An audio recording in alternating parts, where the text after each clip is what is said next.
5 de junho, Dia Mundial do Meio Ambiente e Ecologia. Mas de que forma a agricultura tem contribuído para a proteção ambiental? Conheça a iniciativa de monitoramento na produção de sementes. E a moagem de cana segue atrasada em comparação com o ciclo passado. Essas e outras notícias você vê agora no Impulso News.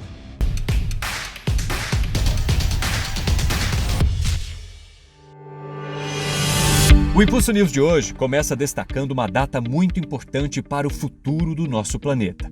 É o Dia Mundial do Meio Ambiente e Ecologia, comemorado anualmente em 5 de junho.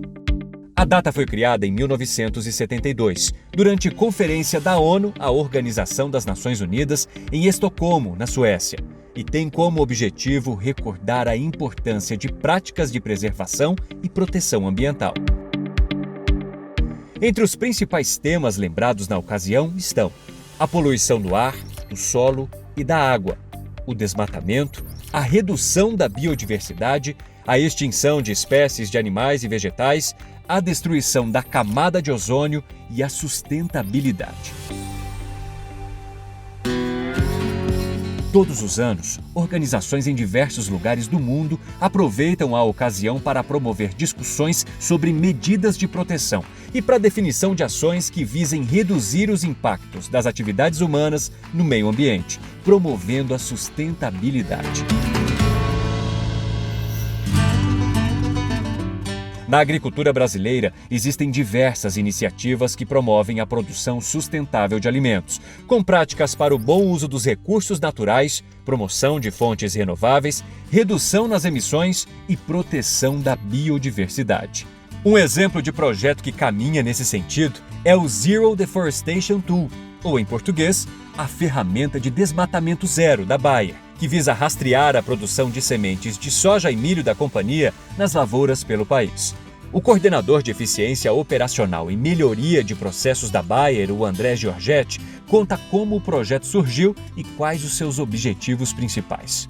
O Zero Deforestation Tool é uma ferramenta que nasceu com o intuito de verificar os nossos campos de produção de semente perante a legislação socioambiental brasileira.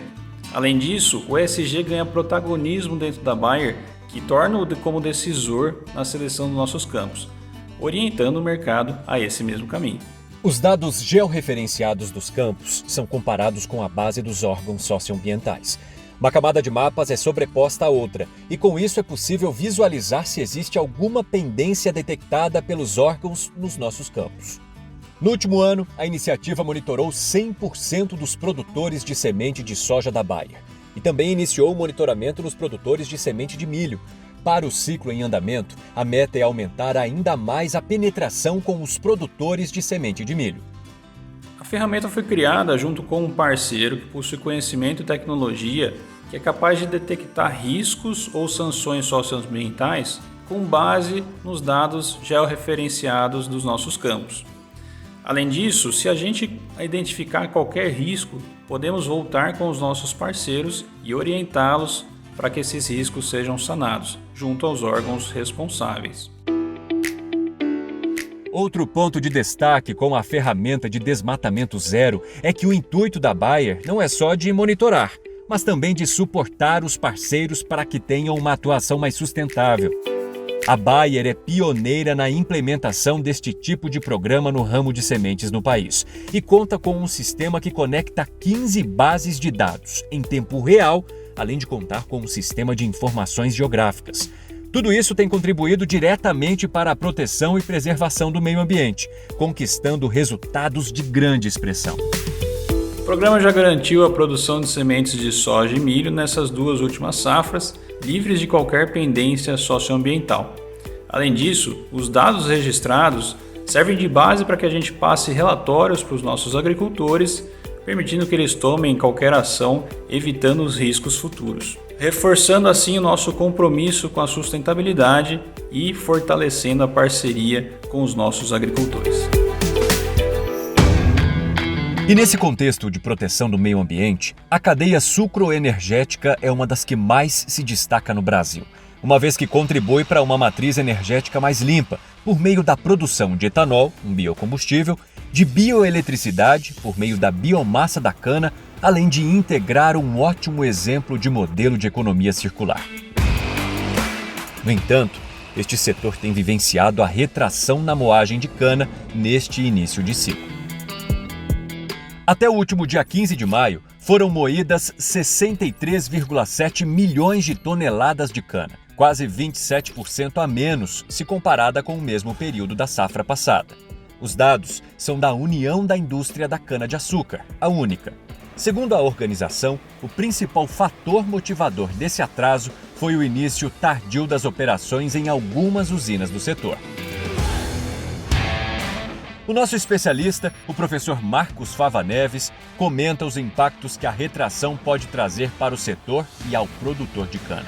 A situação da cana está bem interessante nesse ano. Nós partimos com uma expectativa de ter uma safra de 560, 570 milhões de toneladas. Nós que estamos rodando aí o campo, conversando com as pessoas, estamos vendo que a seca já está interferindo um pouco nessa expectativa, talvez venha para 530. E a situação de preços, tanto do etanol por conta do petróleo acima de $120 o barril e do açúcar também, é boa. Então a minha expectativa para o valor do ATR, ela deu até uma aumentada. E esse ponto do atraso na performance dessa safra, ele deve se arrastar, porque começou atrasado na expectativa de esperar a cana melhorar. Então o cenário de preços para a cana está favorável, está crescente em termos de ficar melhor ao longo do andamento dessa safra. É o que eu penso agora, né? E no próximo dia 8 de junho é comemorado o Dia do Citricultor, data que foi estabelecida em 1969 e homenageia o profissional responsável pela produção de frutas cítricas no país. Por isso, queremos agradecer a você, produtor de citros, que é o grande responsável pelo sucesso desse setor no Brasil. Nós trouxemos as estimativas mais recentes para o setor na última edição do Impulso News. E também temos programas especiais só para apoiar os seus desafios no campo. Confira os vídeos e parabéns, citricultor, pelo seu dia. Chegou a hora de trazer os outros destaques do agro nessa semana. É o giro com o top 3 do setor.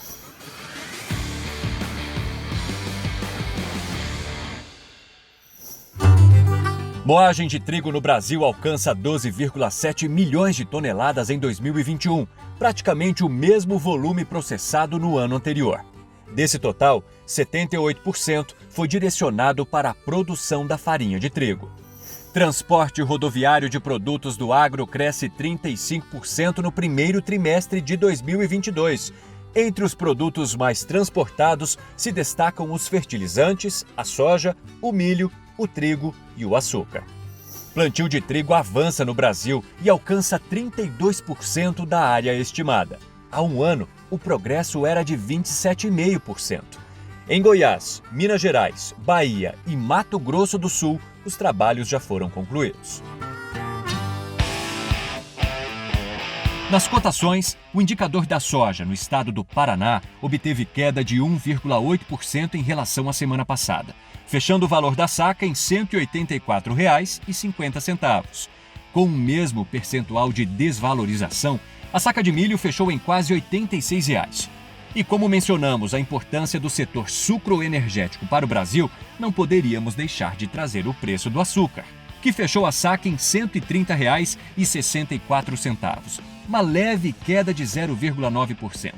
E claro, o litro do etanol, que foi cotado a R$ 3,25, sofrendo uma desvalorização de 3% em relação ao preço de uma semana antes. E como está a sua programação para a próxima semana, produtor? Então se liga só nesse convite. No dia 10 de junho, sexta-feira, acontece o Dia Técnico do Algodão, na cidade de Sapezal, estado do Mato Grosso. O evento, que é organizado pelo Instituto Mato Grossense do Algodão, tem como objetivo levar aos produtores as tecnologias, resultados de pesquisas, novas variedades e informações que auxiliem a melhorar os seus resultados com a cultura do algodão. Se você quiser saber maiores detalhes, é só acessar o site do Instituto. Participe! E para concluir o nosso programa, a gente traz a seguinte pergunta: quais são os pontos que você, produtor, precisa ficar de olho na semana que vem? Quem aponta isso para a gente é o professor Marcos Fava Neves. Os pontos principais de preocupação para a semana que vem está ligado ao que eu já falei. O clima, em cima principalmente da nossa cana agora, em cima do café, em cima da segunda safra de milho, que está preocupante. Observar o clima lá nos Estados Unidos, porque conseguiram, fazer o plantio, eles têm uma capacidade incrível, começaram atrasados, mas alcançaram, mas lógico que a safra começa um pouquinho mais tarde, ela corre mais risco climático lá ao final. Essas boas notícias que vêm de uma maior flexibilização do Mar Negro e dos fluxos de commodities, dos fertilizantes e grãos lá da Ucrânia e da Rússia, isso seria bom para o planeta nesse momento, e acompanhar aí a situação do câmbio, com as variações que vem tendo aí, a questão toda da política e como que a gente pode esperar isso ao longo do ano. Então esses são os pontos principais aí para observar na semana que vem. O Impulso News de hoje está chegando ao fim, mas antes de concluir, lembre-se de se inscrever no nosso canal e ativar as notificações. Assim você fica por dentro de todos os nossos conteúdos e sai na frente na busca por melhores resultados no campo. Até a próxima semana, produtor! Tchau!